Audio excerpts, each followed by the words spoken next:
Wow, today's been a day again. I gave you a video blog on Monday because my wireless was junk, and it is junk again today. What a mess. Distance learning from home hinges on your modem, and mine was being a little bitch today. So it's been awful. I tried to do this video 3 times. I thought this was gonna be easy because I couldn't write today. So I tried to do it on my computer, crashed 3 times, and in the time that I've tried to do it on my phone, both of my kids separately have busted through the door and have interrupted the making of this video. But I'm continuing. This is day 19, and I'm going to talk to you about why December 2nd is an important day to me. You see, growing up in Artesia, New Mexico, there's not a lot of space for kids to come out as gay. It's just how the town is, very conservative, very rooted in their Christian faith. And so there wasn't a lot of space. There might have been braver kids who'd come out during my time there, maybe before or after, or during. They're the brave ones. I didn't find a space to come out during that time. And then to have my grappling with my sexuality and stuff be tied up with my abuse and how, that vulnerability of mine was taken advantage of kind of muddies the waters. But as is a theme in my life, I gritted through, went to college, and was able to come out as a proud gay man in 2003. But never in 2003 did that little young kid or that young man think that he would be a father and a husband come 2020, because it just wasn't a reality. I'd watched what happened in the 80s. I'd heard about it as a young kid. I remember my mom coming back from San Diego, where her cousin and her best friend had died of AIDS, and he was a gay man who could have never come out. My grandfather was a gay man who was never able to publicly come out. I saw through the 90s, watching news with my parents, all the attempts at anti-gay legislation. And don't forget that 2003 was the lead up to the 2004 election, which was the family values election for George W. Bush, meaning we don't like gay people, we don't want them to get married. That's became the culture wars. A young, newly minted gay boy was witnessing that. So there's no way that I thought I was going to be able to become a dad or a husband. Cut to 2013, which was a huge year for me. That September, we had been notified after a really long foster care story that we were finally getting our boy Dylan back for adoption. He had worked himself through the system and he was free for adoption. And he let everyone know exactly where he was going. So we knew we were going to get him back, and we were super excited. And I couldn't believe that I was going to get to be his dad, officially.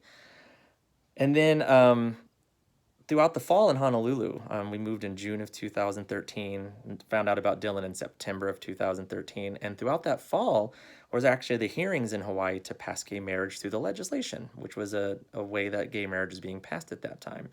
And it was just an interesting time because the legislation was going to vote on it, but they opened up to public comment. They televised it. So for a week, Derek and I sat and had takeout and watched all these very public televised reactions from citizens of Hawaii about how they felt about either pro-gay marriage or anti-gay marriage. So interesting time. But it all persevered. Thank God for Hawaii. And they actually passed gay marriage on December 2nd of 2013. Seeing what happened in California just a few years before, that they had passed Prop 8 and then it got rescinded and taken away, and how they had allowed gay people who had been married before they took Prop 8 away in California to stay married. Me and Derek weren't going to waste any time because you never know what's going to happen. So we got married the day it became legal. And since it was so fast, we just had a really quick and easy. I think it passed like mid-November, and it was going to be 2 or 3 weeks before you could get married. So my parents were already coming out for Thanksgiving, and the law was set to pass on December 2nd. So we just extended my parents' stay 4 days. We had a good friend that Derek knew from the Philippines living in Hawaii. She was his maid of honor. I was able to get my best friend from New Mexico, who had been there from the beginning of Derek and Jake, and a big part of our adoption story, to be my maid of honor, my friend Amy from Albuquerque. My really good friend Molly from New York, my time in New York, happened to be in Honolulu for work. How great was that on the day we got married? And we had made enough beautiful connections into Hawaii to have a pretty cool reception. So seriously, I'll post pictures in this post. Me and Derek got married in Honolulu on Kahala Beach. My dad married us. He had a my mom had a Hawaiian clergy shirt made for him, so it was blue Hawaiian print and it had a little space for his collar. Pretty cool. And my mom was the lay reader, and our friends were the witnesses. And then we had a really beautiful reception at a hotel there in Hawaii. It was a lot of fun. That was December 2nd. December 18th is when Dylan came back to us. And then we ended up getting Jerry back in 2016. So December 2nd is a huge day. What's hilarious, though, is that Derek and I don't really consider this our anniversary, so we forget it. And it isn't until our well-meaning and amazing friends pointed out to us, like, happy anniversary, that Derek and I are like, oh shit, yeah, we got married this day. It's funny. We were just out for a drive the other day, and we were talking about how, oh crap, our anniversary's coming up. I bet we forget again, and we did.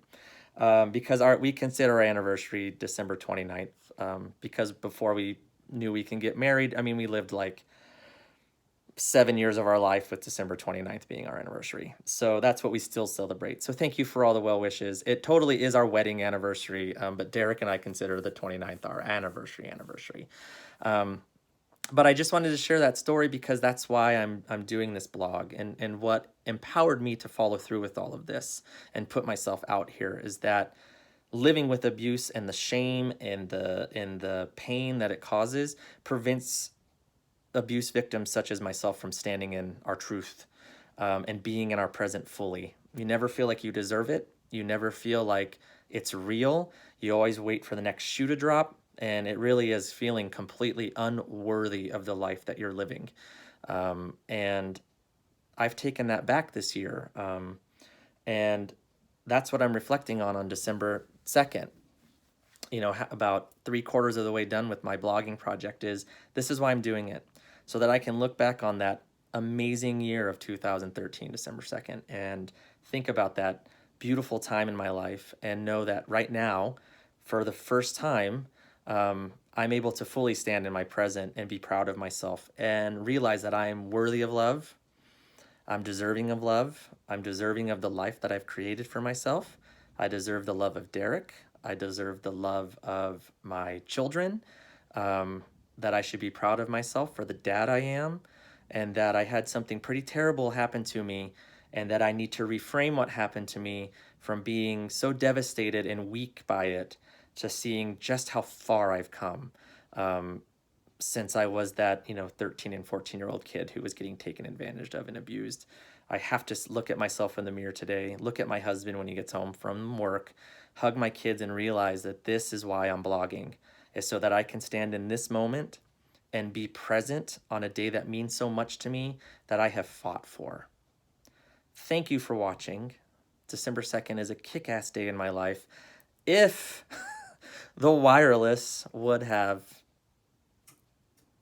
behaved. Seriously. What a mess. So, thank you for watching this 8-minute video. I thought it was going to be 4. I got a little preachy and a little carried away there, but all important lessons. And wow, I think tomorrow's day 20, which is kind of cool. 10 more to go. Thank you for listening, continuing to read. Just so you know, there's some pretty awesome, I wouldn't say awesome, but there's a lot of movement behind the scenes you guys can't see and that I'm not going to write about. But just know, for anybody who's watched this far into this video, there are things happening that I'm not writing about. And it's all because people watch all the way through on these videos. They read every post, and I appreciate that. And just know that it has caused some pretty interesting things to happen behind the scenes. So thank you, and have a beautiful Wednesday. Hopefully your wireless is working.